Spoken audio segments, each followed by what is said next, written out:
महाराष्ट्राच्या सत्ता संघर्षात एक नवा ट्विस्ट आलाय आणि हा मोठा ट्विस्ट आहे। शिंदे गटाच्या सत्ता स्थापनेच्या हालचालींना आता जोरदार सुरुवात झाल्याची ही ब्रेकिंग न्यूज आपण सध्या पाहतो।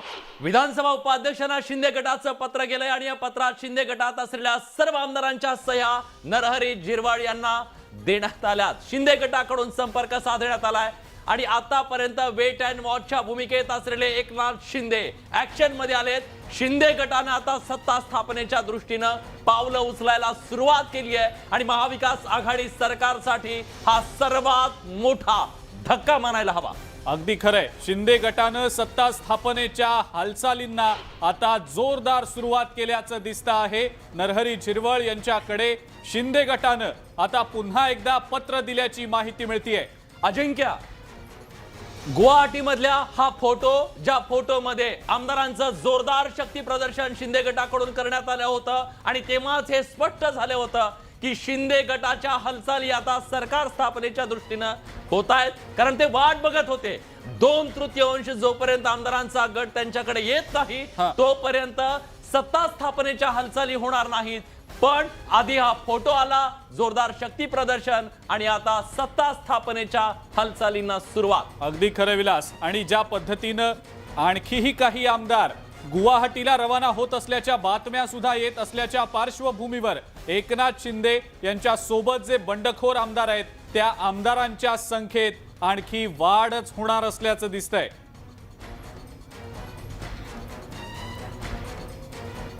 दरम्यान या सगळ्याबद्दल बोलण्यासाठी उदय जाधव आपले प्रतिनिधी आता आपल्या सोबत आहेत। थेट उदय जोडलेत। उदय, सत्ता स्थापनेचा दावा केला जाऊ शकतो अशी माहिती मिळते, याचा अर्थ परतीचे सगळे दोर कापले गेलेले आहेत, निर्णय झालेला आहे आणि आता पावलं सुद्धा उचलायला सुरुवात झाली आहे। शिवसेनेच्या गोटात काय सुरू आहे?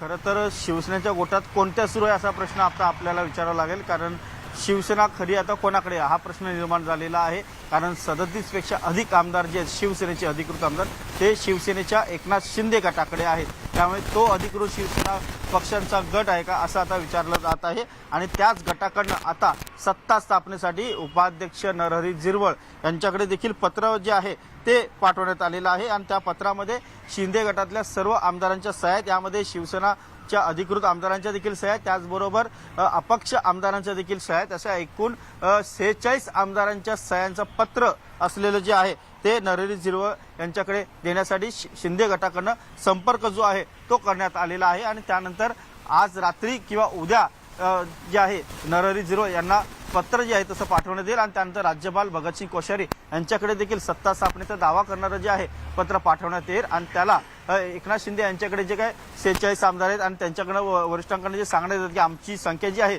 50 किंवा 50हून अधिक आमदारांची जाण्याची शक्यता आहे। जर एवढ्या आमदारांचं संख्याबळ असेल तर त्याला सपोर्टिंग आमदारांचा पक्ष जो कोणता असेल साहजिकच भाजपकडे सांगितलं जात आहे। तर भाजप आणि शिंदे गट असं एकत्रित येऊन सत्ता सरकार जे आहे ते स्थापन करणार का असा प्रश्न विचारला जातो आहे। जर तसं झालं तर एक मोठी घटना असेल। राज्यामध्ये सत्तांतरासाठी जे काही पावलं जी आहेत पडद्यामागून ते उचलायला आता सुरुवात झालेली आहे। नरहरी झिरवळ हे उपाध्यक्ष आहे विधानसभेचे, त्यांच्याकडे पत्र पाठवलं जाईल शिंदे गटाकडनं यासाठी जे अधिकृत शिवसेना पक्ष जो आहे तो त्यांचा आहे। अधिकृत शिवसेनेचे गटनेते उदय, मी तुम्हाला थांबवतोय। एक मोठी बातमी आपल्या हाती येते, राजकीय वर्तुळातली आताच्या घडीची सर्वात मोठी बातमी। एकीकडे एकनाथ शिंदे यांनी बंड केल्यानंतर आता संपूर्ण महाविकास आघाडी फुटण्याची शक्यता निर्माण झाली आहे आणि याला कारण ठरतंय ती म्हणजे राज्यातल्या राजकीय भूकंपानंतर राष्ट्रवादी काँग्रेस महाविकास आघाडी सरकारचा पाठिंबा काढण्याच्या तयारीत आहे। मात्र आपण सध्या ही ब्रेकिंग न्यूज पाहतो, शिवसेनेचे 35 तर 7 अपक्ष आमदार एकनाथ शिंदे यांच्या सोबत आहेत। उद्धव ठाकरेंसोबत केवळ 15 शिवसेनेचे आमदार आहेत। त्यामुळे जोरदार शक्ती प्रदर्शन एकनाथ शिंदे गटाकडून केलं जात आहे। शिवसेनेचे 5 आमदार सध्या कुंपणावर आहेत, त्यांचं म्हणजे 15 आकडा आहे, त्या 15तले सुद्धा 5 कुंपणावर आहेत। याचा अर्थ शिवसेनेसाठी हे किती मोठं संकट आहे। एकनाथ शिंदेंसह 42 आमदार सध्या गुवाहाटीत आहेत आणि आता या सगळ्या आमदारांची संख्या प्रत्येक दिवशी तासाला वाढते। बिलकुल विलास, आणि 2/3 पेक्षा जास्त हा आकडा आहे। त्यामुळे खरी शिवसेना आता नेमकी कुणासोबत आहे? उद्धव ठाकरेंसोबत की एकनाथ शिंदे यांच्या सोबत? गुवाहाटीची बंडखोर आमदारांची संख्या आहे ती खरी शिवसेना आहे असा खूप मोठा प्रश्न आता या निमित्तानं उपस्थित झालाय. अशोक चव्हाण बोलतायत, आपण थेट जातो. चव्हाण साहेब तुम्हाला लागेल साहेब थोडंसं मागे तुम्हाला लागेल.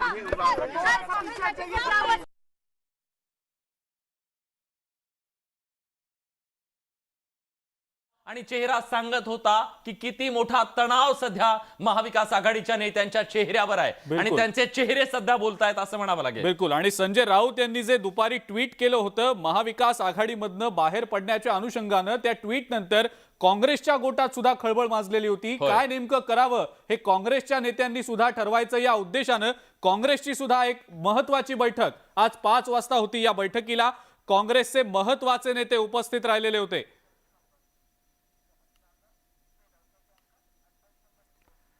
आणि यानंतर आणखीन एक महत्वाची बातमी आपल्या हाती येते. गुवाहाटीमध्ये एकनाथ शिंदेंचं शक्ती प्रदर्शन सुरू आहे. गुवाहाटीच्या हॉटेलमध्ये एका बाजूला हे सगळं शक्ती प्रदर्शन सुरू असताना शिंदेंच्या बंडानंतर महाविकास आघाडी सुद्धा आता फुटणार का? राष्ट्रवादी काँग्रेस पाठिंबा काढण्याच्या तयारीत आहे असं कळतंय. शरद पवार आमदारांना अंतिम निर्णय देणार आहेत असं सुद्धा कळतंय. त्यामुळे न्यूज 18 लोकमतला सूत्रांनी जी माहिती दिली आहे त्यानुसार राष्ट्रवादी काँग्रेस आता सरकारचा पाठिंबा काढण्याच्या तयारीत आहे. खरं तर ही काय राजकीय रणनीती आहे, ही काय चाल आहे, याच्याबद्दलचा त्याचा राजकीय अर्थ काय हे आपल्याला जाणून घ्यावं लागेल. अगदी खरंय. शरद पवार पाठिंबा काढणार का? महाविकास आघाडी सरकार आता पडणार का? महाविकास आघाडी फुटणार का? असे अनेक प्रश्न या निमित्तानं आता उपस्थित होत आहेत. न्यूज 18 लोकमतला सूत्रांकडनं ही माहिती समजतीये की एकनाथ शिंदे यांच्या या बंडानंतर महाविकास आघाडी आता फुटण्याच्या उंबरठ्यावर आहे. कारण राष्ट्रवादी काँग्रेस शरद पवार पाठिंबा काढून घेण्याच्या मनस्थितीत असल्याचं समजतंय. पण अजिंक्य असं का होतंय? कालपर्यंत शरद पवार म्हणत होते की आम्ही उद्धव ठाकरे यांच्या सोबत आहोत. मग आज अचानक असं काय झालं की त्यांनी पाठिंबा घेण्याचा निर्णय घेतला? शिवसेना फुटू नये याच्यासाठी त्यांनी हा निर्णय घेतलाय. काय नेमके याचे अर्थ आहेत? शरद पवार यांनी अचानकपणे हा निर्णय का घेतला? विलास, अशी सुद्धा एक बातमी समोर आलेली होती. याबद्दल अधिकृत कोणत्याही प्रकारचा दुजोरा मिळालेला नव्हता, पण अशी बातमी आली होती की राष्ट्रवादी काँग्रेसचे काही आमदार सुद्धा अस्वस्थ आहेत. त्यांची अस्वस्थता कदाचित आणखी वाढू नये यासाठी हा निर्णय घेतला जाऊ शकत असेल का? राष्ट्रवादी काँग्रेसच्या आमदारांसोबत शरद पवार यांनी जेव्हा 1-to-1 चर्चा केली तेव्हा राष्ट्रवादीच्या अनेक आमदारांनी आपण भाजप सोबत जायला हवं अशी भूमिका मांडल्याचं सुद्धा समोर आलेलं होतं. त्यामुळे भाजप सोबत जायला शिवसेनेचे आमदार आतुर आहेत, राष्ट्रवादी काँग्रेसचे आमदार आतुर आहेत आणि काँग्रेस मधल्या काही आमदारांनी तर मागच्या निवडणुकीमध्ये, विधान परिषदेच्या निवडणुकीमध्ये काँग्रेसच्या आमदाराची साथ सोडून, काँग्रेस उमेदवाराची साथ सोडून भाजपला साथ दिली. याचा अर्थ भाजपनं महाविकास आघाडीला सर्व पक्षामध्ये खिंडार पाडलंय हे निश्चित आहे. आणि याच संदर्भात आपण अधिक माहिती जाणून घेणार आहोत. आपले प्रतिनिधी विनोद राठोड सध्या आपल्या सोबत आहेत. त्यांच्याकडनं या संदर्भातली माहिती आपण जाणून घेऊया. विनोद, राष्ट्रवादी काँग्रेस महाविकास आघाडी सरकारचा पाठिंबा काढून घेण्याच्या मनस्थितीत असल्याचं समजतंय. या बातम्यांमध्ये नेमकं कितपत तथ्य आहे? जी बैठक झाली या बैठकीत नेमक्या कोणकोणत्या मुद्द्यांवर चर्चा झाली? विलास, गेल्या 1 तासापासून राष्ट्रवादी काँग्रेस पक्षाची बैठक सुरू आहे. या बैठकीमध्ये शरद पवार, अजित पवार, जयंत पाटील सहित अनेक वरिष्ठ नेते, राष्ट्रवादी काँग्रेस पक्षाचे आमदार आणि लोकसभा आणि राज्यसभेचे खासदार या बैठकीला उपस्थित आहे. आणि या बैठकीमध्ये विशेष करून राज्यातील राजकीय परिस्थितीवर चर्चा केली जात आहे. काल ज्याप्रमाणे उद्धव ठाकरे यांनी मातोश्रीमधून आपलं निवासस्थान हलवलं आणि त्यांनी वर्षावरून निवासस्थान हलवलं आणि मातोश्रीकडे ते निघाले, त्याआधी वर्षावर उद्धव ठाकरे यांची भेट राष्ट्रवादी काँग्रेस पक्षाचे अध्यक्ष शरद पवार आणि त्यांच्या सुपुत्री खासदार सुप्रिया सुळे यांनी घेतली. आणि त्या दरम्यान राष्ट्रवादी काँग्रेस पक्ष महाविकास आघाडी सरकारचा पाठिंबा काढेल अशी चर्चा त्या ठिकाणी झाली असल्याची सूत्रांची माहिती आपल्याला येत आहेत. आणि त्या पाठिंब्यावर आज अंतिम शिक्कामोर्तब या बैठकीमध्ये लावण्यात येणार आहे. आणि या बैठकीमध्ये आपल्या सर्व आमदार आणि वरिष्ठ नेत्यांना याबाबतची माहिती स्वतः शरद पवार देणार असल्याचं बोललं जात आहे. त्यामुळे ही घडी फार महत्त्वाची आहे की या बैठकीमध्ये काय नेमकं चर्चा निघतं, महाविकास आघाडी सरकारला राष्ट्रवादी काँग्रेस पक्ष पाठिंबा काढेल की मुख्यमंत्री उद्धव ठाकरे आपल्या पक्षाचा राजीनामा देतील, परंतु यामध्ये राष्ट्रवादी काँग्रेस पक्षाकडून हेच या ठिकाणी प्रस्ताव देण्यात आला आहे की त्यांनी पाठिंबा काढण्याची तयारी दर्शवली आहे। त्यामुळे या पाठिंबा काढल्यानंतर त्यांची विरोधी पक्षाच्या बाकावर बसण्याची तयारी या ठिकाणी दर्शवली आहे आणि त्याच आधारावर या ठिकाणी या बैठकीमध्ये जे वाय बी चव्हाण इथे माझ्या पाठीमागे आहेत ते त्या ठिकाणी एक मंथन सुरू आहे आणि या मंथनमध्येच यावर चर्चा होणार आहे आणि या चर्चेनंतर महत्त्वाची अपडेट आपल्यापर्यंत पोहोचतीये, ती अपडेट आपण पोहोचूया। गुवाहाटीमधून पळून आल्याचा शिवसेनेचे आमदार नितीन देशमुख यांनी दावा केला होता, पण तो दावा पोल ठरताना दिसतोय, संशयाच्या भोवऱ्यात सापडताना दिसतोय। अगदी खरंय आणि याला कारण ठरलंय ते म्हणजे नितीन देशमुख यांना शिंदे गटानं विमानानं नागपूरला सोडल्याचे काही फोटो सुद्धा समोर आलेले आहेत आणि तसा दावा शिंदे गटानं सुद्धा केलेला आहे आणि त्यामुळेच नितीन देशमुख यांना सोडण्यासाठी विशेष चार्टर प्लेनची सोय केली गेली होती, त्याचे फोटो सुद्धा शिंदे गटाकडून जारी करण्यात आलेले आहेत। निश्चितच नितीन देशमुख जेव्हा म्हणतात की मला मारहाण करण्यात आलेली होती, माझ्यावर अत्याचार झालेले होते, मी प्राण वाचून कसा तरी आलो, मी जीव वाचून आलो, माझ्या जीवाला धोका होता, असा दावा एका बाजूला करत असताना दुसऱ्या बाजूला शिंदे गटाकडून सांगण्यात येत आहे की स्पेशल चार्टर्ड विमान करून त्यांना त्यांच्या विनंतीनुसार नागपूरमध्ये सोडण्यात आलेलं होतं। त्यामुळे पत्रकार परिषद घेऊन खळबळजनक दावा करणाऱ्या नितीन देशमुख यांचा दावा पोल ठरतोय का, हा सवाल आहे। अगदी खरंय, नितीन देशमुख यांच्या दाव्यावर आता प्रश्नचिन्ह निर्माण झालेला आहे। त्यामुळे देशमुख काल जे बोलत होते आणि त्यांचा जो दावा ते करत होते तो कितपत खरा आहे याबद्दल सध्या शंका व्यक्त केली जाते। गेल्या 2.5 वर्षापासून या महाराष्ट्रात महाविकास आघाडीचं जेव्हा सरकार झालं आणि उद्धव साहेबांची जी प्रतिमा ह्या महाराष्ट्रात नव्हे तर संपूर्ण देशभर एक नंबरची जी प्रतिमा आली, या प्रतिमेचा अशोक चव्हाण बोलतायत, आपण थेट जातोय। देशके पाटील, नाना पटोले, सीएलपी लीडर बाळासाहेब थोरात, नितीन राऊत, सुनील केदार अशी एक बैठक विचार विमर्श सुरू आहे। सर हिंदी में बता दीजिए, सर हिंदी में बता दीजिए कि क्या हो रहा है। तर आपण बघतोय की अशोक चव्हाण यांनी सांगितलेलं आहे काँग्रेसची बैठक झालेली आहे आणि या बैठकीमध्ये खलबत सुरू आहेत, सरकारचं पुढे नेमकं काय होणार आहे आणि या सगळ्याबद्दल काँग्रेस सुद्धा चिंतेत आहे। शिवसेनेकडून सातत्याने वेगवेगळे दावे केले जात आहेत। हे सरकार विसर्जित करण्याच्या दृष्टीने सुद्धा काल संजय राऊतांचं ट्विट आलं, काँग्रेसने नाराजी व्यक्त केली। आता नाना पटोले बाहेर येत आहेत आणि मुख्यमंत्री उद्धव ठाकरे यांनी वर्षा निवासस्थान सोडल्याच्या नंतर सुद्धा महाविकास आघाडीतले मित्रपक्ष नाराज झाल्याची चर्चा समोर आलेली होती। या सगळ्या पार्श्वभूमीवर महाविकास आघाडीतल्या मित्रपक्षांमध्ये सध्या संभ्रमाचं वातावरण आहे आणि हे संभ्रमाचं वातावरण सुरू असताना मग बैठकांचं सत्र सुरू आहे, खलबत सुरू आहे। हे सरकार वाचवायचं कसं, या बंडखोरांना शमवण्यामध्ये, त्यांना परत आणण्यामध्ये, त्यांची नाराजी दूर करण्यामध्ये शिवसेनेला यश येते का हे पाहणं महत्त्वाचं असताना आता काँग्रेसची चिंता वाढली आहे, कारण काँग्रेसला सत्तेची लॉटरी लागली होती महाविकास आघाडीमध्ये। बरोबर आहे आणि त्यामुळे आता या दोन्ही परिस्थिती आहे त्याच्याबद्दल विचार विमर्श सुरू आहे। काँग्रेस पक्षाचे जे प्रभारी आहेत देशके पाटील, नाना पटोले, सीएलपी लीडर बाळासाहेब थोरात, नितीन राऊत, सुनील केदार अशी एक बैठक विचार विमर्श सुरू आहे। सर हिंदी में बता दीजिए, सर हिंदी में बता दीजिए कि क्या हो रहा है। अशोक चव्हाण यांची प्रतिक्रिया आपण ऐकत होतो पण ती अर्धवटच राहिली। आपण नाना पटोले यांच्या प्रतिक्रियेसाठी सुद्धा थांबूया, पण तत्पूर्वी एक महत्त्वाची आणखीन एक बातमी कैलास पाटलांच्या संदर्भातली विलास, कारण तानाजी सावंत यांनी या संदर्भात एक स्पष्टीकरण देण्याचं एक बाईट दिलेला होता, त्यांची प्रतिक्रिया दिलेली होती। सुरतवरून पळून आल्याचा कैलास पाटील यांचा दावा खोटा असल्याचं बंडखोर आमदार तानाजी सावंत यांनी सांगितलंय। कैलास पाटील यांची मुंबईकडे परतीची व्यवस्था आम्ही करून दिल्याचा दावा तानाजी सावंत यांनी केला। कैलास पाटील खोटं आभासी कथानक रचून मीडियाची आणि पक्षप्रमुखांची दिशाभूल करत असल्याचं सावंत यांचं म्हणणं आहे। यासोबतच शिंदेंसोबत आलेला प्रत्येक आमदार हा स्वतःच्या मर्जीने आल्याचं, त्यांच्यावर कोणत्याही प्रकारचा दबाव नसल्याचं स्पष्टीकरण सुद्धा तानाजी सावंत यांनी आता दिलेलं आहे। विशेष म्हणजे तानाजी सावंत त्या जिल्ह्यातले, उस्मानाबाद जिल्ह्यातले जिल्ह्याचे आमदार आहेत आणि कैलास पाटील सुद्धा उस्मानाबादचे आहेत आणि दोघांचं चांगलं सख्य होतं आतापर्यंत।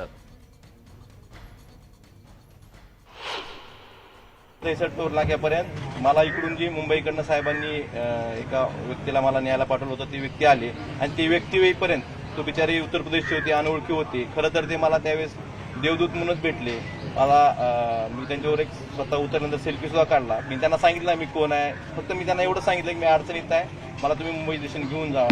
आणि भावना अशी का झाली की ज्या शिवसेनेनं मला जिल्हा परिषद सदस्य केलं, ज्या शिवसेनेनं मला पक्षप्रमुखांनी जिल्हा प्रमुखाची जबाबदारी दिली, मला आमदार केलं, अशा शिवसेनेशी प्रतारणा करणं म्हणजे माझ्या तत्वात बसलं नाही. आणि कुणाचेही आता बाकीचे जे आमदार गेलेत त्यांच्याही ते मनातून गेले. मला जसं घेऊन गेले साहेबांना भेटायचं म्हणून, तशाच पद्धतीनं हे ग्रुपनं असे घेऊन गेले असते. अजून एक 2-4 गाड्या इकडे येणारच आहेत. तू एक ही माझीच गाडी घे, आत्ता ज्या आपण बसलोय, तू गाडी घेऊन माघारी जा, पाऊस वगैरे येतोय.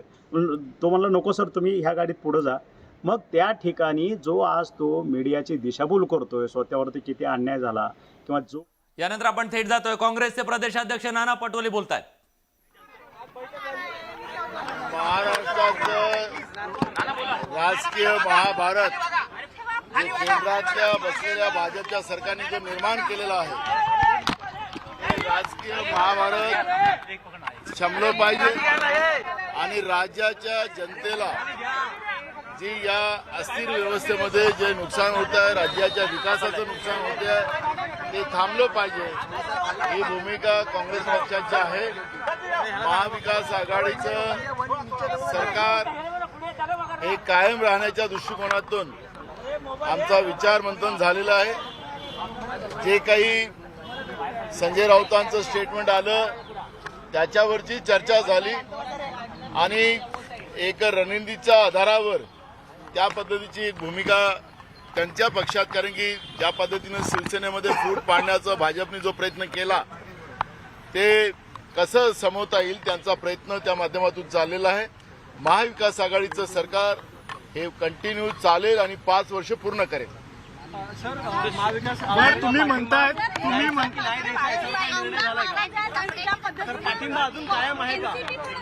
काँग्रेस मी महाविकास आघाडीचं सरकार हे 5 वर्ष कायम राहील असं मी जेव्हा म्हणतोय तर पाठिंब्याचा प्रश्न कशाचा आलेला आहे. काँग्रेस महाविकास आघाडीमध्ये आहे, राहणार आणि त्याच्यामध्ये कुठलंही दुमत नाही.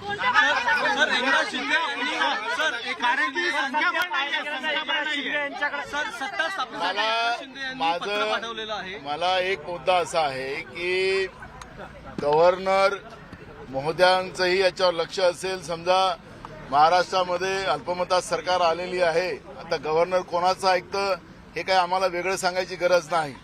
अजूनही भाजप पुढे का येत नाही, ज्यांनी हा सत्ता संघर्ष महाराष्ट्रामध्ये निर्माण केला, महाराष्ट्रामध्ये अस्थिरता निर्माण केली, भाजप का पुढे येत नाही. त्यांच्याजवळ अजूनही बहुमताचा आकडा झालेला नाही.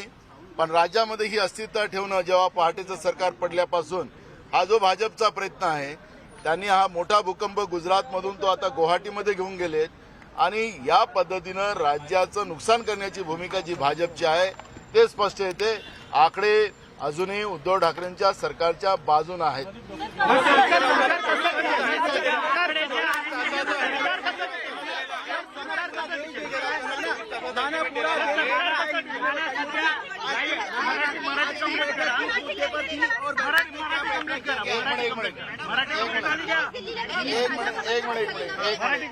मैं एक बार मराठी बोल के मैं हिंदी बोलता हूँ. मैं भाजपा को आह्वान करता हूँ, अगर महाराष्ट्र में अल्पमत में सरकार आई है तो उन्हें नो कॉन्फिडेंस लाना चाहिए, बात करना चाहिए कि एक्चुअली ईडी का डर बताकर जिस तरह से महाराष्ट्र की सरकार को अस्थिर करने का जो काम बीजेपी सरकार केंद्र के माध्यम से कर रही है, तो उन्हें बताना चाहिए आगे कि नो कॉन्फिडेंस के लिए सरकार तैयार है, पर वो नहीं करेंगी क्योंकि इस महाभारत के मूल वही है और वो राज्य में अस्थिरता बनाकर. दरम्यान काँग्रेस सांगताय की ही महाविकास आघाडी सरकार अजूनही मजबूत आहे आणि 5 वर्ष पूर्ण करणार. दरम्यान एक ब्रेकिंग न्यूज, एक खूप मोठी ब्रेकिंग न्यूज. विरोधी पक्षनेते देवेंद्र फडणवीस दिल्लीला रवाना झाल्याची ही ब्रेकिंग न्यूज आहे. राजकीय घडामोडींवर पक्ष श्रेष्ठींशी ते चर्चा करणार असल्याचं समजतंय. गेल्या 3 दिवसातला फडणवीसांचा दुसरा दिल्ली दौरा स्वाभाविक आहे. गेल्या 3 दिवसाच्या सगळ्या सत्ता नाट्यामध्ये फडणवीस कॅमेऱ्यासमोर आले नाहीत, अगदी पण खरंय. पडद्यामागे फडणवीसांची सगळी रणनीती सुरू आहे. बिलकुल. तुषार रुपनवर आपला प्रतिनिधी आपल्या सोबत आहे सध्या, त्याच्याकडनं या संदर्भातली माहिती आपण जाणून घेऊया. तुषार, देवेंद्र फडणवीस 3 दिवसात दुसऱ्यांदा दिल्ली दौऱ्यावर, सत्ता स्थापनेच्या अनुषंगानं हालचाली सुरू झाल्यात असं म्हणायचं का? सत्ता स्थापनेच्या दृष्टिकोनातून विलास, दिल्लीमध्ये हालचालींना वेग आलेला आहे, कारण की 72 तासांनंतर आता देवेंद्र फडणवीस दिल्लीकडे रवाना झालेले आहेत. 21 तारखेला पहाटे 6 वाजता देवेंद्र फडणवीस सुरुवातीला दिल्लीमध्ये रवाना झाले होते. जवळपास 6 ते 8 तास ते दिल्लीमध्ये होते. पक्षश्रेष्ठींसोबत त्यांची चर्चा झाली होती, कारण की दुसरीकडे सुरतमध्ये एकनाथ शिंदेसोबतच्या आमदारांची आकडेवारी तपासणी सुरू होती. मात्र आपण जर पाहिलं असेल तर एकनाथ शिंदे गटाकडून उपाध्यक्ष नरहरी झिरवळ यांना 37 स्वाक्षऱ्यांचं पत्र पाठवण्यात आलेलं आहे. म्हणजेच याचा अर्थ की आता सरकार स्थापनेबाबत आता राजकीय घडामोडींना वेग आलेला आहे. याच पार्श्वभूमीवरती सागर या देवेंद्र फडणवीस यांच्या निवासस्थानामधून देवेंद्र फडणवीस विना सुरक्षा खासगी वाहनामधून थेट विमानतळावरती दाखल झालेले आहेत. एकीकडे देवेंद्र फडणवीस यांच्या बंगल्याबाहेर देवेंद्र फडणवीस वाट बघत होते. 2/3 जोपर्यंत गट तयार होत नाही तोपर्यंत आपण दिल्लीकडे कूच करायची नाही याची वाट पाहत होते देवेंद्र फडणवीस होतील, आणि त्यांच्या पक्षश्रेष्ठींसोबत ते आपल्याला चर्चा करताना पाहायला मिळतील. तुषार, देवेंद्र फडणवीस वाट बघत होते. 2/3 आमदारांचा गट तयार झाल्याशिवाय आपण पुढचं पाऊल टाकायचं नाही. आता ती यादी आली, तो तयार झाला, आणि मग आता देवेंद्र फडणवीस आपली पुढची चालतायत आणि दिल्लीला जात आहेत असं म्हणायचं का? हो, अर्थात आपल्याला असंच बोलावं लागेल, कारण की जेव्हा 21 तारखेला पहाटे देवेंद्र फडणवीस दिल्लीमध्ये दाखल झाले होते तेव्हा एकनाथ शिंदे सुरतमध्ये होते, आणि एकनाथ शिंदे यांच्याकडे आमदारांची संख्या जमताना पाहायला मिळत होते. मात्र त्यांच्याकडे जे संख्याबळ हवं 2/3 ते संख्याबळ जमलं नव्हतं. मात्र आता 72 तासामध्ये एकनाथ शिंदे यांच्याकडे 37 पेक्षा जास्त शिवसेनेचे आमदार आणि 10 अपक्ष वाट बघितली जात होती विलास, आणि बरोबर. आता 37 आमदारांच्या पाठिंब्याचं पत्र एकीकडे एकनाथ शिंदे यांच्याकडे आलं, ते पाठवलं गेलं विधानसभा उपाध्यक्षांकडे, आणि ज्या क्षणाची देवेंद्र फडणवीस वाट बघत होते तो क्षण आता आलाय, आणि म्हणूनच ते दिल्लीला गेलेत असं महाविकास आघाडीसाठी रात्र वैर्याची असं म्हणावं लागेल, कारण आता इथून पुढचा काळ आणि शिवसेनेसाठी चिंता किती वाढते बघा. ज्या एकनाथ शिंदे गटाची समजूत काढण्यासाठी रवींद्र फाटक मुंबईमधून सुरतमध्ये गेले, आता तेच रवींद्र फाटक हे एकनाथ शिंदेच्या गटामध्ये सामील झाल्याची माहिती मिळते. याच्यापेक्षा शिवसेनेसाठी धक्कादायक अजून काय असू शकतं? अगदी खरंय. 2 दिवसांपूर्वी मिलिंद नार्वेकर यांच्या सोबत रवींद्र फाटक सुरतमध्ये शिंदेची समजूत काढण्यासाठी म्हणून गेलेले होते. दादा भुसे आणि संजय राठोड यांच्या सोबत आता रवींद्र फाटक हे सुद्धा गुवाहाटीला रवाना झाल्याची माहिती मिळतेय. त्यामुळे अजित मांढरे आपले प्रतिनिधी फोनवरून आता आपल्या सोबत आहेत. अजित, जे दूत गेले तेच तिकडचे होऊन गेले, आता शिवसेनेनं करायचं काय?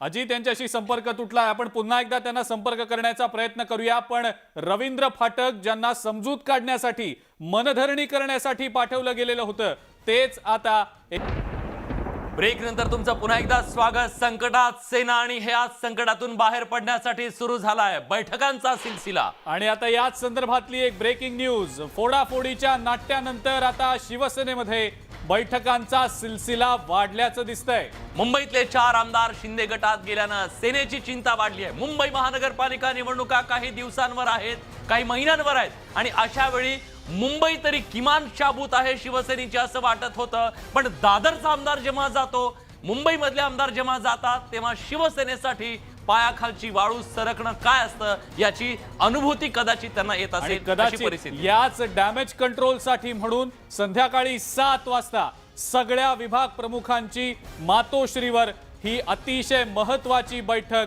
आता आयोजित करण्यात आल्याचं समजतंय. निश्चितच लोकप्रतिनिधींनी शिवसेनेची जवळपास साथ सोडलेली आहे, आणि अशा वेळी आता शिवसैनिक उभा राहण्यासाठी, त्याला उभं करण्यासाठी आता रणनीती आखली जाते. दरेकर बोलतायत. चलो चलो चलो थँक्यू सर. थँक्यू सर, धन्यवाद साहेब. नाही, दरेकर बोलत नाहीयेत. दरेकरांनी आता मौन राखलेलं आहे आणि या मौनाची भाषांतर पुढच्या काळामध्ये होत नाही, राहतील. कदाचित टायमिंगची वाट बघत असतील, नेमकं होय. केव्हा बोलावं याबद्दल कदाचित त्यांना आदेश दिले गेले असतील की सध्या बोलू नका, आपण एक बोलायची वेळ आहे त्यावेळेला बोलू. उदय जाधव आपले प्रतिनिधी आपल्या सोबत आहेत सध्या. महत्वाची ब्रेकिंग न्यूज आपण मगाशी बघितली होती, त्या अनुषंगानं उदय जाधव यांच्याकडनं आपण अधिकची माहिती जाणून घेऊया. उदय, शिवसेनेसाठी अतिशय चिंतेची बाब. मुंबई शाबूत आहे, मुंबईतले आमदार शाबूत आहेत अशी परिस्थिती होती, पण जे चित्र दिसतंय त्यानुसार मुंबई महानगरपालिका निवडणुकीच्या तोंडावर मुंबई सुद्धा शाबूत नाही आणि दादर सुद्धा. हे चित्र किती चिंताजनक. सध्या शिवसेना अभूतपूर्व अशा संकटामध्ये आहे. त्यातच मुंबई ही शिवसेनेचा जीव की प्राण आहे. मात्र मुंबईतले 4 शिवसेना आमदार हे एकनाथ शिंदे गटामध्ये सहभागी झालेली आहेत. मागाटण्याचे प्रकाश सुर्वे असतील, दादरचे सदा सरवणकर असतील, कुर्ल्याचे मंगेश कुडाळकर असतील, भायखळ्याच्या यामिनी जाधव असतील, या 4 नगरसेवक जे आहेत मुंबईतले प्रमुख. आणि जी संजय राऊतांच्याकडून जी एक हे स्टेटमेंट आलं होतं की ते महाविकास आघाडीमधून बाहेर पडायला तयार आहे, तो त्यांचा आंतरिक प्रश्न आहे. त्यांना जो निर्णय घ्यायचा ते घेतील. आमचा पाठिंबा उद्धव ठाकरेंच्या नेतृत्वाखालच्या महाविकास आघाडीला होता. आता ती आघाडीला अजूनही आहे, भक्कम पाठिंबा आहे. पण त्याच पार्श्वभूमीवर ही मीटिंग ठरली गेली, म्हणजे आतापर्यंत मीटिंग आधी ठरली नव्हती, पण संजय राऊत यांचं वक्तव्य येताच की नेमकं आता काय करायचं, त्यामुळे स्ट्रॅटेजी काय आता काँग्रेसची? काय असं नाही, आमची पूर्वी ठरलेली मीटिंग होती, आम्ही भेटायला होतो, काही 5-6 जण होतो. आता काही प्रश्न नाही, ते काही स्ट्रॅटेजीमध्ये काही बदल नाही आहे. शिवसेना काय करते आहे, किती माणसं शिवसेनेची परत येत आहेत, जे उद्धवजींनी आव्हान केलं होतं की परत ते आम्हाला सांगा, बरीच माणसं यायला निघालेत असं सांगतंय. तर काय होतंय ते शिवसेनेच्या कॅम्पमध्ये ते आम्हाला एक्झॅक्टली कळून द्या. म्हणजे अपेक्षा आहे लोक परत येतील याची? अरे त्यांना अपेक्षा आहे, मला माहित नाही. पण तुम्हाला सांगितलं तशा पद्धतीने? नाही, असं नाही सांगितलं. पण मग आता काय, म्हणजे एनसीपी पण पाठिंबा काढून घेऊ शकते असं म्हटलं जात आहे. आणि दुसरं एनसीपी काय करते मला माहित नाही. काँग्रेसच्या बद्दल विचारतो तुम्ही, काँग्रेस पाठिंबा वगैरे काही काढणार नाही. आज काय होते ती परिस्थिती स्पष्ट झाल्यानंतर पुढचा निर्णय होईल. अजून काही परिस्थिती अतिशय अस्पष्ट आहे आणि शिवसेनेमध्ये काय आहे, कोण बरोबर आहे कोण नाही आहे हे समजेल शेवटी काही दिवसानंतर, नंतर ठरवू आपण काय. एक शेवटचा प्रश्न, तुम्ही सातत्यानं मुख्यमंत्र्यांकडे जाताय, तुम्ही तुमचा सपोर्ट दर्शवताय, पण दुसऱ्या बाजूला मुख्यमंत्र्यांचा पक्ष असलेल्या सारखं कोण जाते मला माहिती नाही कोण गेले ते. तुमच्याकडे 2दा म्हणजे नेते गेले आणि त्यांना सांगितलं की आम्ही तुमच्या सोबत आहोत, पण दुसऱ्या बाजूला संजय राऊत मात्र असं म्हणतात की गरज पडली तर आम्ही MUN बाहेर पडू. तर याचं नेमकं म्हणजे याला कसं कनेक्ट करू? ठीक आहे, ते त्यांनी शिवसेनेने काय निर्णय घ्यायचा ते त्यांचा निर्णय आहे, ते आम्ही की त्यांना कसं डिक्टेट करणार. ते जो काही निर्णय घेतील त्यावर आम्ही रिॲक्ट करू. तर हे होते पृथ्वीराज चव्हाण. आता झालेल्या बैठकीनंतर आपण बघतोय की त्यांनी म्हटलेलं की शिवसेना आधी निर्णय घेईल मग काँग्रेस रिॲक्ट होणार आहे. सध्या काँग्रेस कोणत्याही प्रकारे रिॲक्ट होणार नाहीये.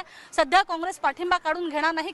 कॉमन मिनिमम प्रोग्राम अंतर्गत ते सोबत असणार आहेत. त्यामुळे काँग्रेसनं नेहमीप्रमाणे सावधगिरीची भूमिका घेतलेली आता ही बघायला मिळते. स्वप्नील धुरीसह स्वाती लोखंडे, न्यूज 18 लोकमत, मुंबई. तर काँग्रेसची वेट अँड वॉचची ही सगळी भूमिका आहे. बिलकुल, काँग्रेस सुद्धा अजूनही म्हणतंय की आम्ही अजूनही महाविकास आघाडीला आमचा पाठिंबा देतोय, भक्कम पाठिंबा आहे आमचा. पाठिंबा काढून घेतल्याच्या बाबतीत काँग्रेस काहीही बोलत नाहीये. नाना पटोलेंची प्रतिक्रिया आपण पाहिली, त्यानंतर आता पृथ्वीराज चव्हाण सुद्धा हेच म्हणत होते.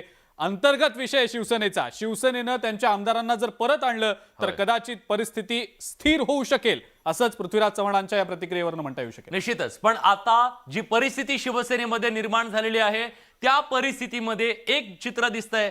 आज बंडखोर आमदारांनी सांगितलं, आषाढी वारी सुरू असताना राजकारणातला विठ्ठल आणि बडव्यांचा मुद्दा पुन्हा चर्चेत आलेला आहे. या आधी सुद्धा शिवसेनेत जेव्हा जेव्हा राज ठाकरेंचं विशेषतः जेव्हा त्यांचं शिवसेनेतून बाहेर पडण्यासाठीचं बंड झालं तेव्हा सुद्धा त्यांनी बाळासाहेबांच्या भोवतीच्या बडव्यांचा विषय झाला. कोणता झेंडा हाती घेऊ असं सांगितलं. दरम्यान शिवसेना आमदार संजय शिरसाट आणि अपक्ष आमदार देवेंद्र भुयार यांनी उद्धव ठाकरेंच्या भोवतीच्या बडव्यांवर बोट ठेवलंय आणि बंडाची कारण मीमांसा सांगितली आहे. राज ठाकरेंनी 2006 मध्ये शिवसेना सोडताना बडव्यांवर निशाणा साधला होता. शिवसेना प्रमुख बाळासाहेब ठाकरे यांना भेटू दिलं जात नाही, हीच त्यांची खदखद होती. आता 16 वर्षांनंतर शिवसेनेमध्ये पुन्हा तीच स्थिती कायम आहे का, असाही प्रश्न निर्माण झालाय. याचं कारण म्हणजे बंडखोर आमदार संजय शिरसाट यांनी मुख्यमंत्र्यांना थेट पत्रच लिहिलंय। या पत्रामध्ये त्यांनी तुमच्या आजूबाजूच्या बडव्यांनी कधी आम्हाला भेटूच दिलं नाही अशी खंत व्यक्त केली आहे। काल पहिल्यांदाच वर्षाची दारं उघडलेली दिसली। गेली 2.5 वर्ष आमच्यासाठी ती बंद होती असं सुद्धा या पत्रामध्ये लिहिण्यात आलंय। तर अपक्ष आमदार देवेंद्र भुयार यांनी सुद्धा आमचा विठ्ठल चांगला आहे, मात्र अवतीभोवतीचे बडवे मुख्यमंत्र्यांना भेटू देत नाहीत असा निशाणा साधला। मुख्यमंत्री उद्धव ठाकरे यांनी त्यांच्या अवतीभोवतीचं वातावरण आणि माणसं लवकरात लवकर बदलण्याची गरज आहे असं सुद्धा भुयार म्हणाले। खरं म्हणजे मुख्यमंत्र्यांभोवती असणारे जे काही 2-4-5 बडवे आहे, या बडव्यांनी मुख्यमंत्री मोदींना बदनाम केला आणि त्याच बडव्यांचं आता प्लॅनिंग आहे की मातोश्री सुद्धा बदनाम करायची। परंतु मातोश्री पूर्ण तमाम महाराष्ट्रातल्या युवकांचं जनतेचं श्रद्धास्थान आहे, ती बदनाम होऊ नये म्हणून आमच्यासारख्या कार्यकर्त्याची चिंता वाटते। राज ठाकरेंनी आरोप केला त्यावेळी उद्धव ठाकरेंना बडवे ठरवलं जात होतं। आता उद्धव ठाकरे संजय शिरसाट आणि देवेंद्र भुयार यांच्यासाठी विठ्ठल असून त्यांच्या भोवतीची मंडळी बडवे ठरली आहे। एकनाथ शिंदेंना साथ देणाऱ्या आमदारांचा रोष हा मिलिंद नार्वेकर, अनिल परब, संजय राऊत आणि वरुण सरदेसाई यांच्यावर आहे। हे बडवे मुख्यमंत्री उद्धव ठाकरे यांची भेट घेण्यामधले अडसर असल्याचा आरोपच त्यांनी केलाय। अनिल परब यांना मिळणाऱ्या महत्वामुळे विधान त्रस्त असलेल्या या सगळ्या आमदारांना आता प्रश्न हा पडलेला नाहीये की विठ्ठला कोणता झेंडा घेऊ हाती, झेंडा त्यांनी घेतलेला आहे शिंदेंचा। अगदी खरंय। एका छोट्याशा ब्रेकसाठी आपण थांबूया। ब्रेक नंतर याच सगळ्या महत्त्वाच्या घडामोडींचा आढावा आपण घेणार आहोत। कुठे जाऊ नका, बघत राहा फक्त न्यूज 18 लोकमत।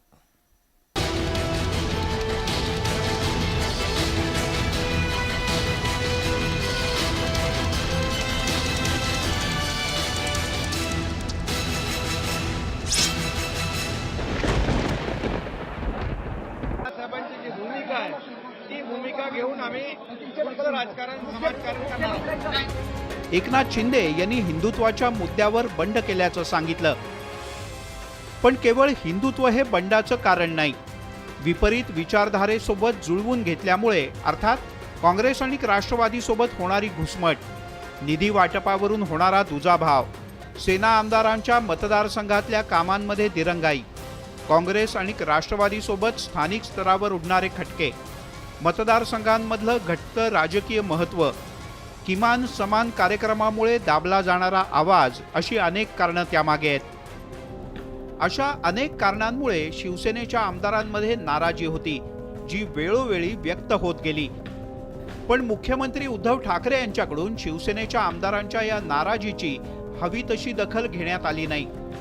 गटनेते असलेल्या एकनाथ शिंदे यांनी मात्र नाराज आमदारांचा गट तयार करण्यात यश मिळवलं।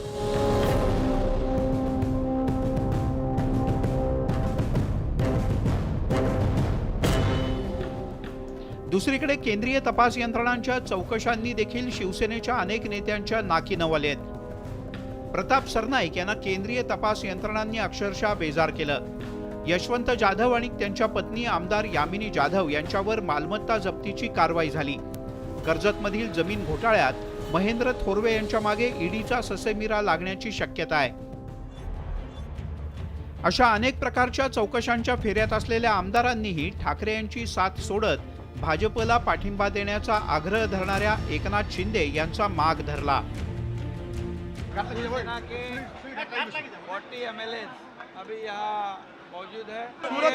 मुझे किसके ऊपर टीका टिप्पणी नहीं करनी है। मुझे इतना ही बात है कि जो शिवसेना के एमएलए हैं आज यहाँ मौजूद है और बाला साहब की जो हिंदुत्व की बात है उसे हम लोग आगे जाएंगे। एकंदरीतच महाविकास आघाडीतली घुसमट, हिंदुत्व, केंद्रीय तपास यंत्रणांच्या कारवाईपासून मुक्ती अशा एक ना अनेक कारणांनी एकनाथ शिंदे यांचं बंड अधिक परिणामकारक ठरलं। त्यामुळे मागच्या काही दिवसांपासून भाजप उल्लेख करत असलेली घुसमट अखेर शिंदेंच्या बंडातून बाहेर आली। आता शिवसेनेचे हे बंडकरी भाजपच्या सत्तेचा आधार बनतात का? शिवसेनेतली फूट भाजपचं सत्तेचं स्वप्न साकार करणार का, हे पाहणं महत्त्वाचं आहे। Bureau report, news 18 Lokmat. सध्या राज्यामध्ये इतक्या राजकीय घडामोडी सुरू आहेत, एकनाथ शिंदेंच्या बंडानं अख्खी शिवसेनाच विभागली गेली आहे। पक्षप्रमुख असलेल्या उद्धव ठाकरेंच्या मागे असलेल्या बहुतांश आमदार खासदारांनी त्यांची पक्षांनी सर्व विधान परिषदेचे विधानसभेचे आमदार आघाडी सरकारमधले राष्ट्रवादीचे सगळे मंत्री राज्यमंत्री आणि आमच्या सगळ्या सेलचे अध्यक्ष आणि खासदार राज्यसभा लोकसभा काही जण VCवर होते आणि काही जण समक्ष इथं उपस्थित होते. फक्त 2 आमदार येऊ शकले नाही. त्यांच्या मतदारसंघामध्ये सहकाराच्या निवडणुका आशुतोष काळे आणि दिलीप मोहिते एक सहकाराच्या दौऱ्यावर गेलेले आहेत बँकेच्या. बाकीचे सगळे आमदार उपस्थित होते, खासदार उपस्थित होते आणि पदाधिकारी पण सगळे उपस्थित होते. आता सध्या महाराष्ट्रामध्ये जो काही राजकीय परिस्थिती निर्माण झालेली आहे त्या परिस्थितीच्या संदर्भामध्ये माझ्यानंतर प्रांताध्यक्ष पण अधिकारवाणीनं सांगतील. पण महाविकास आघाडीचं सरकारमधले प्रमुख उद्धव ठाकरे साहेबांना पूर्णपणे पाठिंबा देऊन राष्ट्रवादी काँग्रेस पक्ष शेवटपर्यंत हे सरकार कसं त्या ठिकाणी टिकेल ह्याबद्दल प्रयत्न करत राहणार आहे, प्रयत्न करणार आहे. तशा पद्धतीनं आम्ही काम करतोय. मी तशा प्रकारे दुपारी पण मुख्यमंत्र्यांशी बोललो, ते मातोश्रीवर होते आणि आता आदित्य ठाकरेंचा पण दुसऱ्या कामाच्या करता फोन आलेला होता. त्यांना पण मी सांगितलं, माझी मीडियाला, इलेक्ट्रॉनिक आणि प्रिंट मीडियाला विनंती आहे की ह्याच्यापेक्षा दुसरं कुठलीही भूमिका राष्ट्रवादी काँग्रेस पक्षाची त्या ठिकाणी नाही आहे. शिवसेनेमध्ये काही प्रश्न आमदारांच्या मध्ये निर्माण झालेले आहेत, त्याच्याबद्दल जास्त अधिकारवाणीनं शिवसेनेचे प्रवक्ते किंवा शिवसेनेचे नेते हे त्याच्या संदर्भामध्ये सांगतील. आपण ते टीव्हीच्या वेगवेगळ्या चॅनलच्या माध्यमातून दाखवताच आहात. काही आमदार परत आलेले आहेत, त्याच्यामध्ये नितीन देशमुख असतील, किशोर पाटील असतील. त्यांनी वेगळी भूमिका तिथं म्हणजे काय झालं ती मांडलेली आहे. परंतु तिकडं आमदार आहेत ते पण आपल्याला चॅनलच्या माध्यमातून पाहायला मिळत आहेत. त्यांना आव्हान करण्याचं काम मुख्यमंत्र्यांनी पण काल भाषणामध्ये महाराष्ट्राला उद्देशून त्यांनी भाषण केलं, त्यावेळेस त्यांनी पण आव्हान केलेलं आहे आणि आज पण त्यांच्या पक्षाच्या प्रमुखांनी आव्हान केलेलं आहे. आम्ही या परिस्थितीवर पूर्ण लक्ष ठेवून आहोत. पण आमची भूमिका, पक्षाची भूमिका ही आघाडी सरकार टिकवण्याच्या संदर्भातली आहे. तिथं आमचा सर्व आमदार आमच्या बरोबर आहेत, सर्व विधिमंडळाचे सदस्य बरोबर आहेत. एक आहे, काही आमच्यातले मित्र पक्ष थोडंसं वेगळ्या प्रकारचे स्टेटमेंट करतायत की बाबा अजित पवारांनी त्या निधीचं असं केलं तसं केलं. मला महाराष्ट्रातल्या तमाम जनतेलाही सांगायचं आहे, आपल्यालाही सांगायचं आहे, सरकार 2.5 वर्षापूर्वी अस्तित्वात आलं त्यावेळेस 36 पालकमंत्री हे वेगवेगळ्या जिल्ह्याचे आपण नेमतो. त्याच्यात 1/3 काँग्रेसचे नेमले, 1/3 शिवसेनेचे नेमले, 1/3 राष्ट्रवादीचे नेमले. त्यांना निधी देत असताना गेल्या 2.5 वर्षात कुठेही निधीला काटछाट केली नाही. जो अर्थसंकल्पामध्ये मंजूर करण्यात आलेला होता तो आमदार निधी, डोंगरी विकास निधी आणि हा निधी आपल्या DPCचा निधी हा सगळ्यात दिलाय. परंतु कशा पद्धतीनं त्यांनी तसं वक्तव्य केलं मला माहिती नाही. परंतु मी कधी दुजाभाव केला नाही. उलट मी सगळ्यांना विकास कामामध्ये मदत करण्याची भूमिका हीच माझी असते. हे आपण पण पाहिलेलं आहे. अनेकदा मी 8:30-9लाच ऑफिसला येऊन बसतो आणि जेवढे काही मिटिंगच्या माध्यमातून किंवा इतर बाबतीमध्ये चर्चा करून प्रश्न सोडवता येतील तो सोडवण्याचं काम मी करत असतो. वास्तविक त्यांनी असं चॅनलला जाऊन बोलण्यापेक्षा जर आमची एकत्रपणे ज्यावेळेस अशोक चव्हाण साहेब, बाळासाहेब थोरात, जयंत पाटील, मी असे आणि शिवसेनेचे काही प्रमुख आम्ही एकत्रपणे चर्चा करत असतो त्यावेळेस सांगितलं असतं तर तिथल्या तिथं गैरसमज दूर झाले असते. अशा काळामध्ये प्रत्येकाने आमच्या तिघांची आघाडी आहे, तिघांनी पण ही कशी टिकेल आणि ही आत्ताची परिस्थिती कशी आपल्याला नीटपणे सर्वांना मिळून हाताळता येईल त्याचबद्दलचा प्रयत्न हा केला.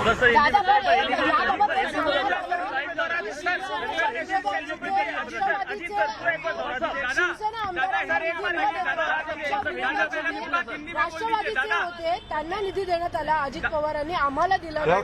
सुरुवातीच्या काळामध्ये 170 आमदारांच्या पाठिंब्यावर हे सरकार अस्तित्वात आलं. हे अस्तित्वात आलं, त्याच्यात पवार साहेबांनी पुढाकार घेतला होता. पवार साहेबांनी सांगितलं होतं उद्धव ठाकरे साहेब ह्या पक्षाचे ह्या सरकारचे प्रमुख म्हणून राहतील आणि त्यांच्या नेतृत्वाखाली सगळ्यांनी काम करायचं.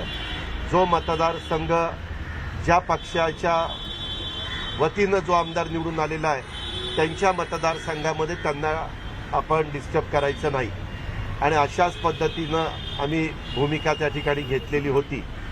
एखाद्या ठिकाणी काही भागात बाबा आमदार आलाय हा एका पक्षाचा आलाय आणि तिथली नगरपालिका मात्र दुसऱ्या पक्षाचे, नगराध्यक्ष दुसऱ्या पक्षाचा आहे, तिथं थोडंसं काही घडलं असेल, परंतु कटाक्षाने त्याच्यात आमदाराला कुठं त्रास होऊ नये याचबद्दलचा प्रयत्न हा करण्यात आलेला आहे.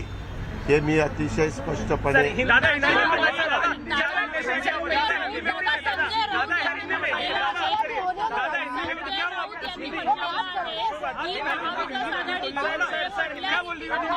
आमदार परत आले तर महाविकास वक्तव्याकडे कसं बघता याची आम्ही त्या वक्तव्याकडे असं बघतो, त्यांचं वक्तव्य मी पण मीडियामध्ये पाहिलेलं आहे.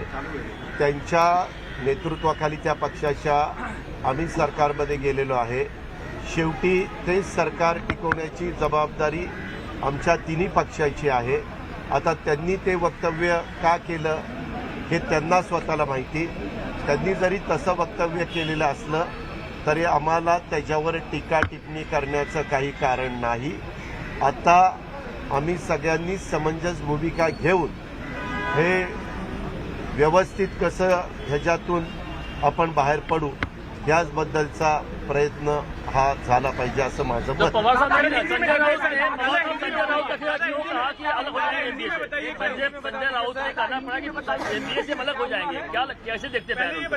राउत ने क्या बताया कि हम एनडीए से अलग हो सकते हैं. उन्होंने एक नाथ शिंदे के बारे में कहा कि अगर जरूरत है तो एनडीए से हम अलग हो जाएंगे, सरकार से नहीं, उनको वो उनका अधिकार है. पहले जो तय हुआ था कि 5 साल के लिए महाविकास आघाड़ी का गवर्नमेंट टिकना चाहिए, चलना चाहिए. उन्होंने तो बहुत दफा कहा कि ये 5 साल नहीं 25 साल टिकने वाला है, ऐसा भी स्टेटमेंट उन्होंने किया है. अभी वो जो आपने सवाल पूछा वो स्टेटमेंट जरूर उनका हमने सुना है, वो उनका अधिकार है. उन्होंने किस कारण ये स्टेटमेंट किया है उसके बारे में मुझे खुद पता नहीं, लेकिन मैं उनके वरिष्ठ नेता उद्धव ठाकरे साहब जी को पूछूंगा कि ऐसा ऐसा स्टेटमेंट आया है, आप उसके आपके मन में दूसरा कुछ है क्या? मेरे ख्याल से वैसा कुछ नहीं होगा. कभी कभी थोड़ा बहुत लोगों को वापस बुलाने के लिए भी वो स्टेटमेंट कर सकते हैं, वो लेकिन वो उनका अधिकार है. वो सबसे ज़्यादा विधायक उनके थे और विधायकों को बहुत दफ़ा ज़्यादा मेजॉरिटी विधायकों का कुछ कहना हो तो पार्टी उनका सुनती है. अगर उन्होंने वैसा डिसीजन लिया तो उसके बारे में हमें कोई कमेंट्स करने की जरूरत नहीं. हम आखिर घड़ी तक शिवसेना के साथ उद्धव ठाकरे साहब जी के साथ खड़े रहेंगे. मीटिंग में क्या चर्चा हुई दादा? मीटिंग में क्या चर्चा हुई है? आज मीटिंग में हमारी राष्ट्रवादी कांग्रेस पार्टी के सब विधायकों को, सब मेंबर ऑफ पार्लियामेंट को और सब हमारे पार्टी के सेल के प्रमुख, उनको सबको पवार साहब ने बुलाया था. हमारे पार्टी के हमें स्टेट के लीडर भी जयंत पाटिल साहब थे, सभी हम मिनिस्टर, स्टेट मिनिस्टर सब थे. उसमें ये तय हुआ कि ये जो अभी की सिचुएशन तैयार हुई है उसमें उद्धव ठाकरे साहब जी को पवार साहब ने खुद और कांग्रेस पार्टी ने मिलके, सबने मिलके वहाँ उनको चीफ मिनिस्टर के नाते बिठाया है. तो ये गवर्नमेंट आगे चलना चाहिए. इसीलिए राष्ट्रवादी कांग्रेस पार्टी के सभी विधायक ये सरकार आगे ठीक ठाक चलाने के लिए उनको सपोर्ट कर रही है, उसमें कहीं भी हम पीछे हटने वाले नहीं। दादा, जो क्राइसिस चल रही है शिवसेना के भीतर, किस तरीके से एकनाथ शिंदे जी के आपके सहयोगी मंत्रिमंडल में हैं और आप तमाम सारे लोगों के साथ वहाँ हैं, उनको किस तरीके से आप कहेंगे और सरकार को नहीं, वो तो अधिकार, अगर एनसीपी में कुछ क्राइसिस हुए तो एनसीपी ने खुद देखना चाहिए, उनके लीडरों ने देखना चाहिए, उन्होंने सब मिलके एक परिवार के नाते एक दूसरे के साथ बात करके जो भी रास्ता आगे ठीक लगेगा वो करना चाहिए। इसमें क्या हुआ है, वो पार्टी अंतर्गत उनका मामला है, तो उसके बारे में पार्टी के जो भी चीफ है, जो भी बाकी लीडर है, वही डिसीजन लेंगे। हम उद्धव ठाकरे साहब के पीछे अभी है। क्या इस बगावत के पीछे बीजेपी है सर? क्या आप मानते हैं कि इस बगावत के पीछे बीजेपी का रोल है? अभी तक तो वैसा दिखाई नहीं दिया। सर, लेकिन पवार साहब, एक आरोप बहुत बड़ा लग रहा है जो एकनाथ शिंदे ग्रुप की तरफ से कि एनसीपी और कांग्रेस बड़ी होती जा रही है, यानी एनसीपी बहुत बड़ी हो रही है, शिवसेना कमजोर हो रही है।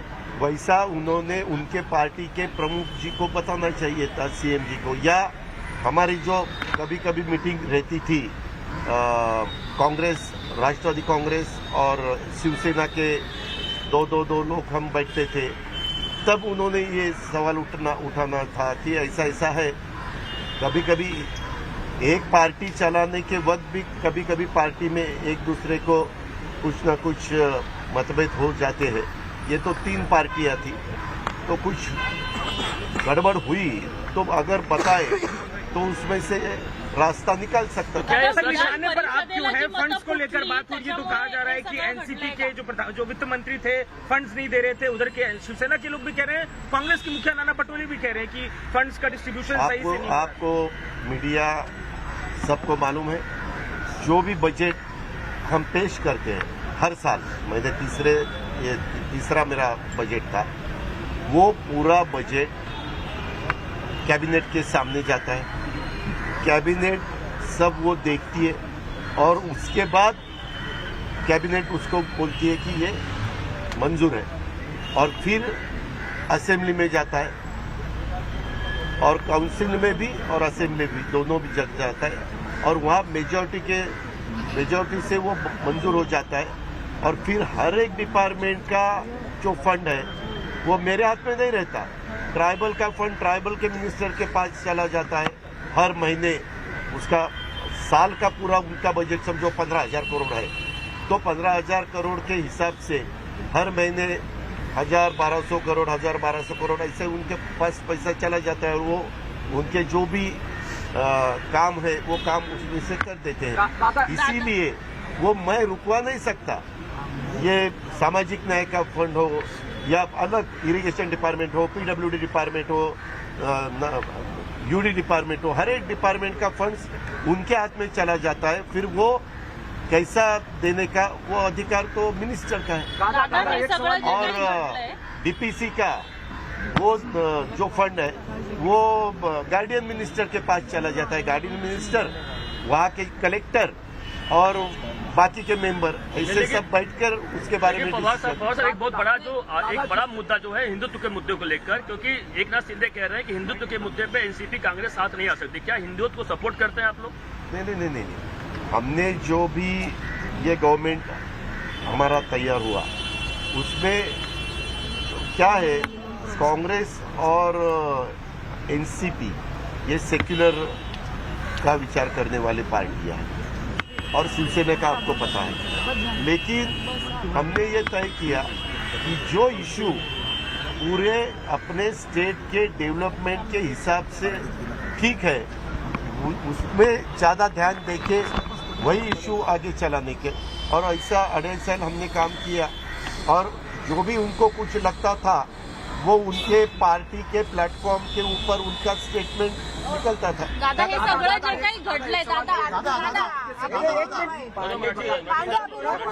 शिवसेना में ये तुरंत तो क्रिएट नहीं हुआ होगा, तो क्या पार्टी चीफ को कहीं न कहीं संज्ञान मन नहीं थे या उनको पता नहीं थी चीजें कि इतना गैप होते जा रहा है? उनका कहना है मुख्यमंत्री नहीं मिल रहे थे, उनके मुख्यमंत्री के दरवाजे बंद थे, मुख्यमंत्री कार्यालय में नहीं आ रहे। ये देखो 2.5 साल हो गया, उसमें से 2 साल तो करीबन कोरोना ही था, लेकिन तो भी गवर्नमेंट चालू था। बीच बीच में पूरे कंट्री में सबसे अच्छे चीफ मिनिस्टर कौन है, तो उसमें पहले 5 में उद्धव जी का नाम हमेशा आता था। सबने देखा है, यानी वो तो पॉप्युलर थे ही थे। भाजपचे नेते ज्या पद्धतीने हे बंड केलं, म्हणजे आपण बघितलं विधान परिषदेची निवडणूक संपली त्या रात्रीच ते निघून गेले। ह्या सगळ्याच्या पाठी आपल्याला वाटतं का की कुठेतरी भाजपचा हात आहे किंवा काय असं नेते जाऊन त्यांना भेटतायत, विशेषतः हॉटेलमध्ये आहेत भाजप शासित राज्य नेत्यांना पण त्यांनीच विमानाचं अरेंजमेंट केलं, सगळा प्रवासाचं अरेंजमेंट केलं असं समोर येतंय। आताच्या घडीला कुठलाही भाजपचा मोठा नेता किंवा मोठा चेहरा तिथं येऊन काही करतोय अजून आता तरी दिसत नाही। ही वस्तुस्थिती आहे। मोठा नेता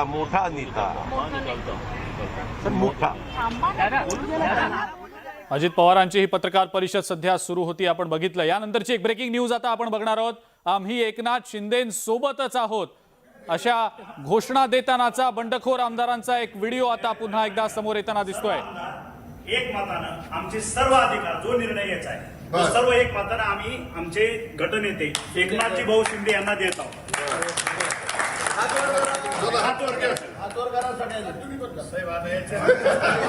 तुम्ही स्वीकारा नेतृत्व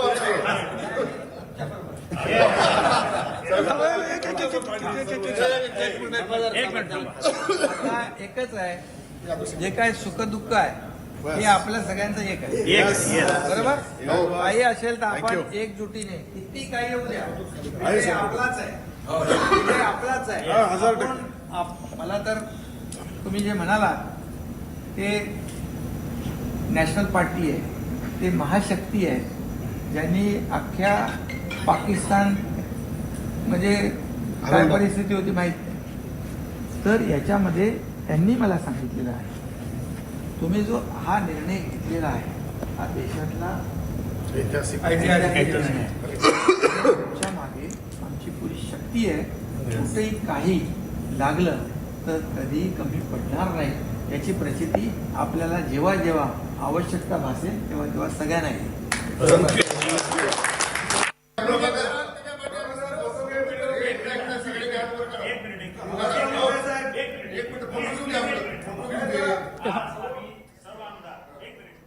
तर हा व्हिडिओ जो समोर आलेला आहे, या व्हिडिओनं महाराष्ट्राच्या राजकारणात भूकंप घडवणार याची आता पूर्णपणे कल्पना दिलेली आहे महाविकास आघाडी सरकारला। सर्व शिवसेनेचे जे बंडखोर आमदार आहेत त्या बंडखोर आमदारांनी एकमतानं सांगितलंय, बघा हे